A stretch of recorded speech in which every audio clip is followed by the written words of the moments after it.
जय हिंद दोस्तों, आपका हार्दिक स्वागत है आपके अपने चैनल दैलू एकेडमी पर। आपके लिए लेकर आए हैं दोस्तों करंट अफेयर के कुछ मोस्ट इंपोर्टेंट क्वेश्चन।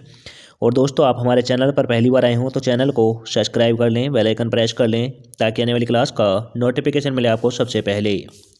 और दोस्तों, क्लास अच्छी लगे तो अपने दोस्तों में ज़रूर शेयर करें। और इससे पहले ही क्लास आपने ना देखी हो तो हमारे प्लेलिस्ट से जाकर इससे पहले ही क्लास देख सकते हैं। और दोस्तों, हमारे चैनल पर आपको सुबह 6 बजे डेली करंट अफेयर के टॉप 15 क्वेश्चन मिल जाया करेंगे। तो दोस्तों, हमारे चैनल को सब्सक्राइब कर लें। चलते हैं दोस्तों आज की क्लास के पहले प्रश्न की तरफ। जैसे कि दोस्तों, आज की क्लास का पहला प्रश्न है, किस राज्य ने जांचकर्ताओं को अगले साल यानी 1 जनवरी से एफआईआर दर्ज होने के 75 दिन के भीतर मामले की जांच पूरी करने के आदेश दिए हैं? तो दोस्तों, कौन सा ऐसा राज्य है 1 जनवरी से जो एफआईआर होंगी उन्हें 75 दिन में जांच पूरी करने के आदेश दे दिए हैं? तो दोस्तों, ऐसा करने वाला राज्य है बिहार। बिहार राज्य है। तो दोस्तों, इसका राइट आंसर हो जाएगा ऑप्शन नंबर ए। ये option number A is right answer. अब चलते हैं दोस्तों, यहाँ पर राज्यों का जिक्र हुआ है तो दोस्तों इन सभी राज्यों की राजधानी बता दूं, नोट कर लें। बिहार की पटना है, उत्तर प्रदेश की लखनऊ है, महाराष्ट्र की मुंबई है, कर्नाटक की बेंगलोर है। अब चलते हैं अगले प्रश्न की तरफ। जैसे कि दोस्तों अगला प्रश्न है, किसे बाजरा की रानी के नाम से जाना जाता है और उन्हें अंतर्राष्ट्रीय बाजरा वर्ष के उपलक्ष्य में G20 शिखर सम्मेलन में आमंत्रित किया गया है? तो दोस्तों, बाजरा की रानी किसे कहा जाता है? उसे अंतर्राष्ट्रीय बाजरा वर्ष यानी G20 शिखर सम्मेलन में शामिल करने का आमंत्रित दिया गया है। तो दोस्तों, ये हैं रायमती घुरिया। रायमती घुरिया हैं। तो दोस्तों, इसका राइट आंसर हो जाएगा option number C. Option number C is right answer. अब चलते हैं अगले प्रश्न की तरफ। जैसे कि दोस्तों अगला प्रश्न है, सुशासन दिवस 2023 कब मनाया गया? यानी दोस्तों, सुशासन दिवस प्रतिवर्ष किस तिथि को मनाया जाता है? तो दोस्तों, सुशासन दिवस मनाया जाता है 25 दिसंबर को। 25 दिसंबर को सुशासन दिवस के रूप में मनाया जाता है। तो दोस्तों, इसका राइट आंसर हो जाएगा option number A. Option number A is right answer. अब चलते हैं अगले प्रश्न की तरफ। जैसे कि दोस्तों अगला प्रश्न है, समुद्री सहयोग, ऊर्जा सुरक्षा और डिजिटल भुगतान जैसे क्षेत्रों पर अध्ययन केंद्रित करते हुए भारत ने किस देश के साथ भविष्य के लिए संयुक्त विजन साझेदारी की है? तो दोस्तों, भारत ने समुद्री सहयोग, ऊर्जा सुरक्षा और डिजिटल भुगतान जैसे क्षेत्रों पर ध्यान केंद्रित करते हुए भारत ने किस देश के साथ भविष्य के लिए संयुक्त विजन साझेदारी की है? तो दोस्तों, यह की है हमारे देश ने ओमान के साथ। यह ओमान के साथ की है। तो दोस्तों, इसका राइट आंसर हो जाएगा option number A. Option number A is right answer. अब चलते हैं अगले प्रश्न की तरफ। जैसे कि दोस्तों अगला प्रश्न है, हाल ही में किस देश ने दुर्लभ पृथ्वी धातुओं से संबंधित प्रौद्योगिकी के निर्यात पर प्रतिबंध लगा दिया है? तो दोस्तों, हाल ही में किस देश ने दुर्लभ पृथ्वी धातुओं के संबंधित प्रौद्योगिकी निर्यात पर प्रतिबंध लगाया है? तो दोस्तों, यह लगाया है चीन ने। यह चीन ने लगाया है। तो दोस्तों, इसका राइट आंसर हो जाता है option number A. Option number A is right answer. और दोस्तों, यहाँ पर चीन का जिक्र हुआ है तो दोस्तों चीन की राजधानी बता दूं।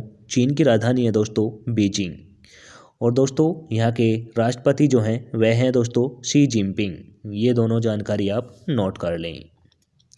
अब चलते हैं अगले प्रश्न की तरफ। जैसे कि दोस्तों अगला प्रश्न है, शतरंज के खेल में अर्जुन पुरस्कार 2023 का प्राप्तकर्ता कौन है? तो दोस्तों, शतरंज के खिलाड़ी कौन हैं जिसे अर्जुन पुरस्कार से सम्मानित किया गया है? तो दोस्तों, अर्जुन पुरस्कार से सम्मानित किया गया है, यह शतरंज के खिलाड़ी हैं। तो दोस्तों, ये हैं आर वैशाली। आर वैशाली हैं और इन्हें अर्जुन पुरस्कार से सम्मानित किया गया है। तो दोस्तों, इसका राइट आंसर हो जाएगा option number D. Option number D is right answer. आप चलते हैं अगले प्रश्न की तरफ। और दोस्तों अर्जुन पुरस्कार जो यह क्रिकेटर थे शमी अहमद जिन्होंने वर्ल्ड कप में एक मैच में 7 विकेट लिए, उन्हें भी अर्जुन पुरस्कार दिया जाएगा। यह भी आप नोट जरूर कर लें। आप चलते हैं अगले प्रश्न की तरफ। जैसे कि दोस्तों अगला प्रश्न है, भारतीय रिजर्व बैंक के केंद्रीय निदेशक मंडल की 605वीं बैठक किस शहर में आयोजित की गई? तो दोस्तों यह की गई है एकता नगर में। यह एकता नगर में की गई है। तो दोस्तों इसका राइट आंसर हो जाएगा ऑप्शन नंबर सी। भारतीय रिजर्व बैंक के केंद्रीय निदेशक मंडल की 605वीं बैठक एकता नगर में आयोजित की गई है। आप चलते हैं अगले प्रश्न की तरफ। जैसे कि दोस्तों अगला प्रश्न है, किस कंपनी को जलवायु अनुकूल संचालन और सतत व्यापार विकसित में अपने प्रयासों के लिए राष्ट्रीय ऊर्जा संरक्षण पुरस्कार 2023 में मान्यता मिली? तो दोस्तों यह मान्यता मिली है रिलायंस निप्पन लाइफ इंश्योरेंस को।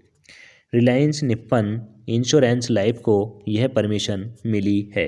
तो दोस्तों इसका राइट आंसर हो जाएगा option number B. Option number B is right answer.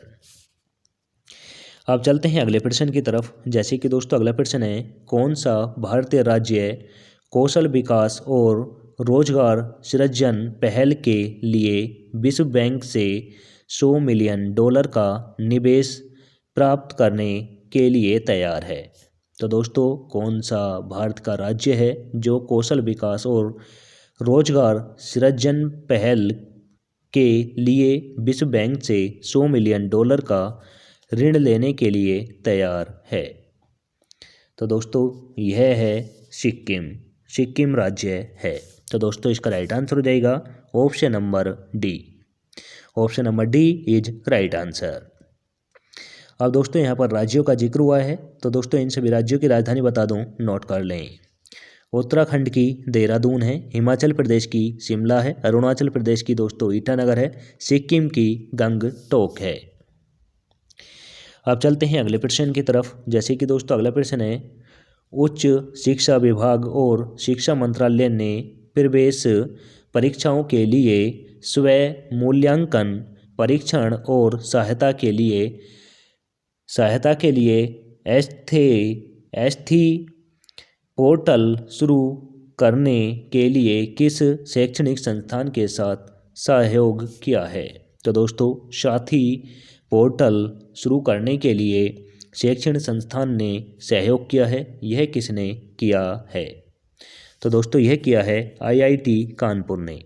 IIT Kanpur ने साथी पोर्टल शुरू करने के लिए यह सहयोग किया है। तो दोस्तों इसका राइट आंसर हो जाएगा option number C. Option number C is right answer.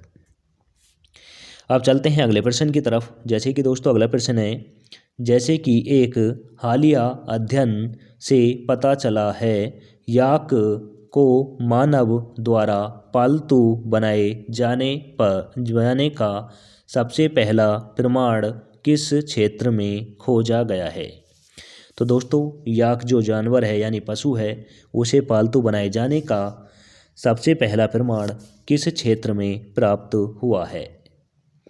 तो दोस्तों यह प्राप्त हुआ है तिब्बत स्वायत्त क्षेत्र में। तिब्बत स्वायत्त क्षेत्र में प्राप्त हुआ है। तो दोस्तों इसका राइट आंसर हो जाएगा option number A. Option number A is right answer. अब चलते हैं अगले प्रश्न की तरफ। जैसे कि दोस्तों अगला प्रश्न है, भारत किस तारीख को राष्ट्रीय उपभोक्ता अधिकार दिवस मनाता है? तो दोस्तों राष्ट्रीय उपभोक्ता अधिकार दिवस किस तिथि को मनाया जाता है? तो दोस्तों यह मनाया जाता है 24 दिसंबर को। 24 दिसंबर को राष्ट्रीय उपभोक्ता दिवस के रूप में मनाया जाता है। तो दोस्तों इसका राइट आंसर हो जाएगा option number B. Option number B is right answer. अब चलते हैं अगले प्रश्न की तरफ। जैसे कि दोस्तों अगला प्रश्न है, मिस्र के राष्ट्रपति चुनाव में 89% वोट से किसने जीत हासिल की है? तो दोस्तों मिस्र में राष्ट्रपति चुनाव के लिए 89% किसने वोट प्राप्त किए हैं और 89% वोट हासिल करने के बाद जीत हासिल की है। तो दोस्तों यह की है अब्देल फतेह अल सीसी।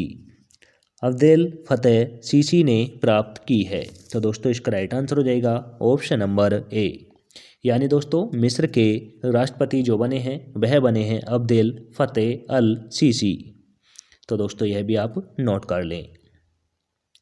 अब चलते हैं अगले प्रश्न की तरफ। जैसे कि दोस्तों अगला प्रश्न है, किस संगठन ने किफ़ायती सीलन उपकरणों के उत्पादन को बढ़ाकर गर्मी के तनाव को कम करने परामर्श कार्यशाला के लिए उद्योग और आंतरिक व्यापार संवर्धन विभाग के साथ सहयोग किया है।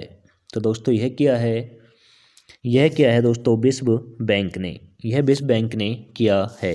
तो दोस्तों इसका राइट आंसर हो जाएगा option number D. Option number D is right answer.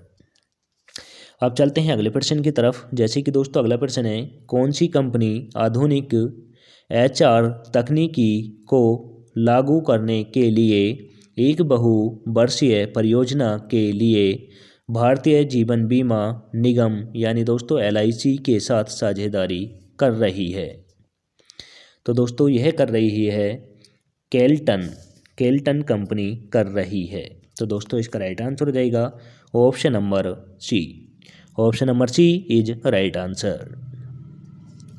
अब चलते हैं अगले प्रश्न की तरफ। जैसे कि दोस्तों आज की क्लास का लास्ट क्वेश्चन है और दोस्तों यह क्वेश्चन है R21